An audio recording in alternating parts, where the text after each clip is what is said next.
Hi, students, and welcome to week two. I am touch on a specific area within human resource management.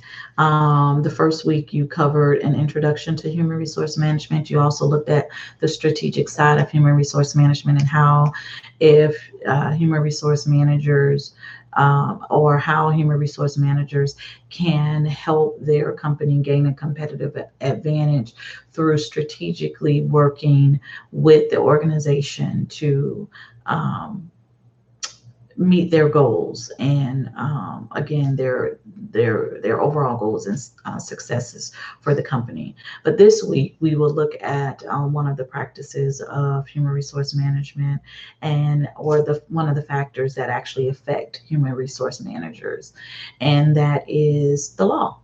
And so, as you go through this week, you will see specifically the laws that affect managing people.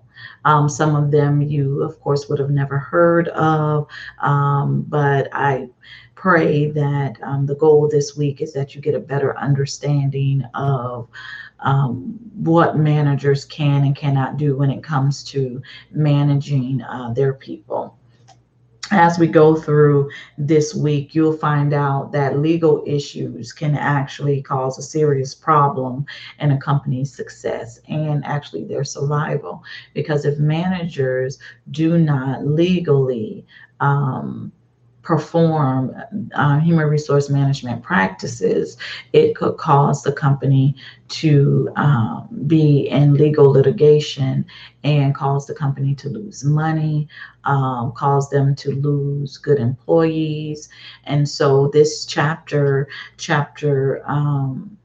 two is very important to managers to understand. Now, you'll see as you go through this chapter that you're going to see specific laws, executive orders for a lot of the human resource management practices that you will actually cover as you go through this book. But one thing I do want to point out is that as managers, sometimes we want a list of do's and don'ts.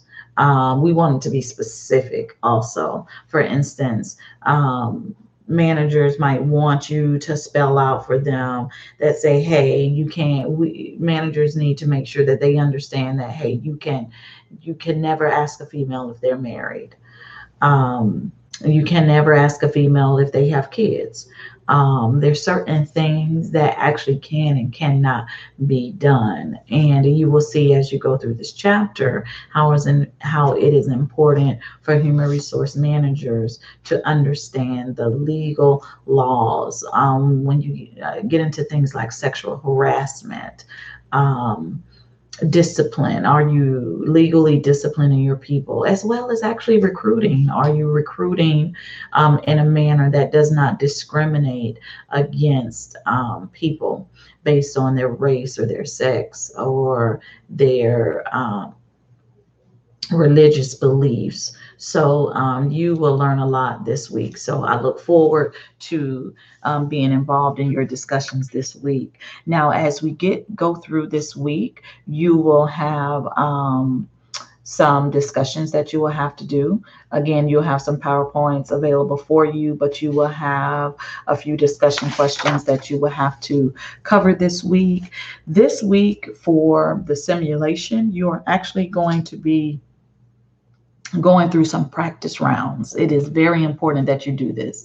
If you go through the practice rounds, you will see what this simulation entails and the type of decisions that you'll have to make as you go through. Decisions regarding hiring people, turnover, things like that. And the simulation practice rounds actually kind of get you involved in that.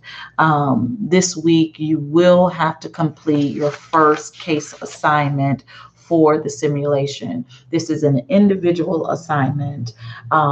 This assignment is important for me to make sure that you understand the simulation. And so you will be um, graded on this assignment. This simulation case is just going to kind of give you a background over management of human resource management. I'm sorry, the management of people in this medium-sized firm that you will be actually dealing with in this simulation. You're going to learn about the responsibilities of this manager that you're simulating, the budget, how important that plays a role, and then you're going to have to answer some questions as far as the case so that I know that you've read it and that you understand it. That is what week 2 is all about. Again, I'm always open. If you have any questions or concerns, please do not hesitate to give me a call. See you in week 3.